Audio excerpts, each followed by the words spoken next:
Hello प्यारे दोस्तों, Lakshman classes में आपका स्वागत है। आज हम देखेंगे most important question MSc chemistry का, role of metal ion in biological system. ठीक है, बहुत इंपॉर्टेंट है, ये हर साल पेपर में आता है कि जो सोडियम आयन है या पोटेशियम आयन है या कैल्शियम आयन है, इनका बायोलॉजिकल सिस्टम में क्या महत्व है, क्या यूज़ है। ठीक है, तो ये सेकंड पेपर है, मगर इस चीज़ को जानने से पहले हम कुछ बेसिक चीज़ समझ लेते हैं, फिर इस टॉपिक पे आते हैं। ठीक है, सबसे पहले हम ये जानेंगे कि आखिर बायो इनऑर्गेनिक केमिस्ट्री क्या होती है। ठीक है, तो ये क्या होती है जब समझेंगे।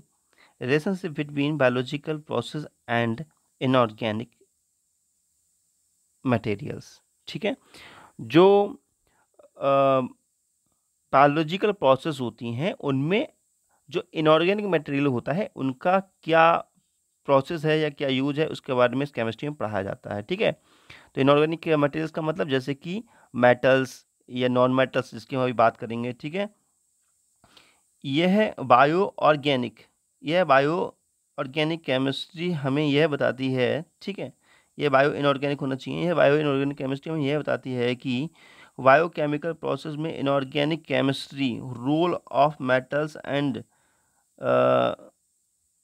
ट्रेस एलिमेंट्स का क्या महत्व है। ठीक है, तो ये बेसिक जानकारियाँ थी। अब मैं आपके लिए थोड़ा सा बताता हूँ क्लासिफिकेशन के बारे में कि जो अपने आयंस होते हैं वो कैसे कैसे क्लासीफाइज किए गए हैं मेटल्स। ठीक है, तो ये जो बायोलॉजिकल सिस्टम में जो मेटल्स हैं वो टू टाइप्स में डिवाइड किए गए हैं।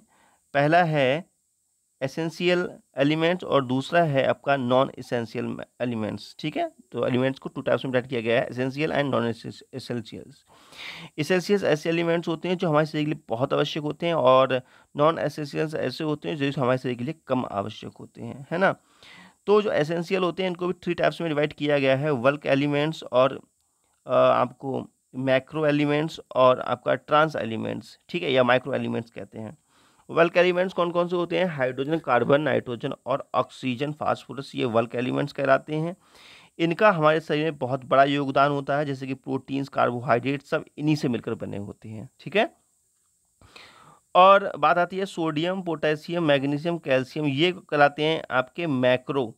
इनका बहुत अधिक महत्व होता है हमारे शरीर में। ठीक है, तो लगभग 100 mg पर डे से अधिक ही इनका महत्व होता है हमारी बॉडी के अंदर।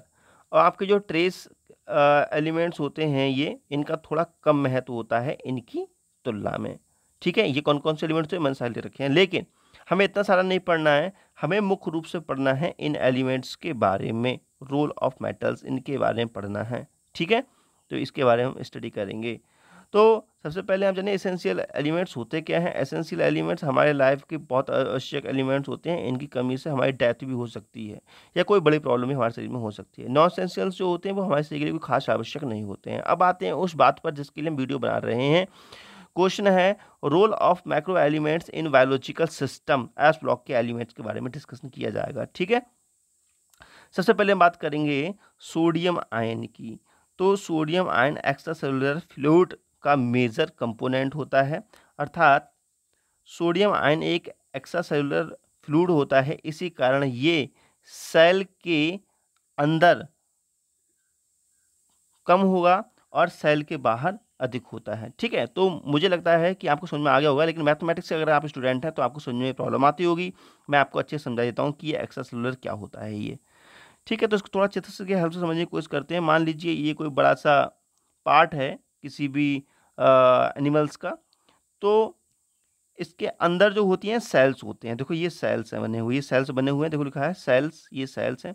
सेल के अंदर नाभिक होता है जो रेड कलर से बनाया गया है, और इसके अंदर भी कुछ पार्ट्स होते हैं जिसको हम बोलते हैं इंट्रा सेलुलर फ्लूइड्स। ठीक है, और ये सेल जिस पार्ट में ये रहते हैं, ये नीले कलर के पेन से दिखाया है, उसको बोलते हैं एक्स्ट्रासेलुलर फ्लूइड।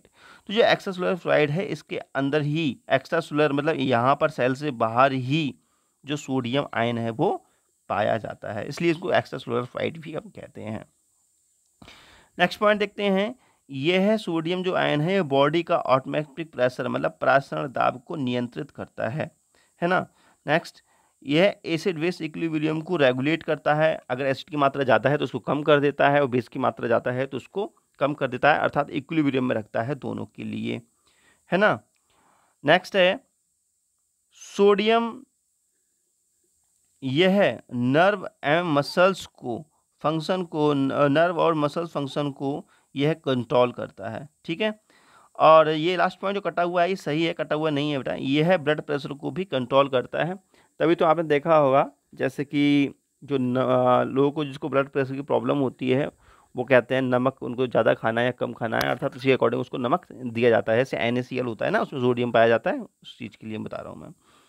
डेफिशिएंसी, अगर मान लीजिए सोडियम आयन की कमी है हमारे शरीर में तो क्या हो सकता है? जिसके शरीर में सोडियम आयन की कमी हो सकती है वो कोमा में चला जा सकता है, कोमा में चला जाता है, या उसकी डेथ भी हो सकती है अगर बहुत कमी हो जाती है तो। अगर बहुत अधिकता हो जाती है इस आयन की तो इसकी अधिकता के होने के कारण हमें वाटर जो बैलेंस होता है हमारे शरीर का वो डिस्टर्ब हो जाता है। बात करते हैं पोटेशियम आयन की। पोटेशियम आयन का क्या महत्व है बॉडी के अंदर? तो बता दूं, जो सोडियम था वो आपका था एक्स्ट्रा सेलुलर फ्लूइड्स था और ये आपका इंट्रा सेलुलर फ्लूइड्स होता है। ठीक है, तो थोड़ा सा इसको मैं लिख दिया है। देखो वास्तव में ना ये potassium ion present in cellular intracellular and extracellular fluids, मतलब ये वास्तव में ना पोटेशियम जो है इंट्रासेलुलर में और इंट्रासेलुलर का मतलब ये है कोशिका के अंदर, कोशिका के अंदर और कोशिका के बाहर भी पाया जाता है, लेकिन ये इंट्रासेलुलर में अधिक होता है, मतलब कोशिका के अंदर ज़्यादा अधिक होता है, इसलिए हम पोटेशियम आयन को इंट्रासेलुलर कहते हैं। यह एटमॉस्फेरिक प्रेशर को मेंटेन रखता है, मतलब नियंत्रित रखता है या बनाए रखता है। यह एसिड बेस इक्विलिब्रियम को भी नियंत्रित रखता है, मतलब एसिड बेस को भी कम ना होने देता है ना ज़्यादा होने देता है। यह राइबोसोम्स की बायोसिंथेसिस करता है। ठीक है, यह ब्लड प्रेशर को भी मेंटेन रखता है। अब डेफिशिएंसी देखते हैं, इसकी कमी से हमारे शरीर में थकान बहुत अधिक होने लगती है और ज़्यादा होने के कारण हमें हार्ट अटैक की प्रॉब्लम भी हो सकती है।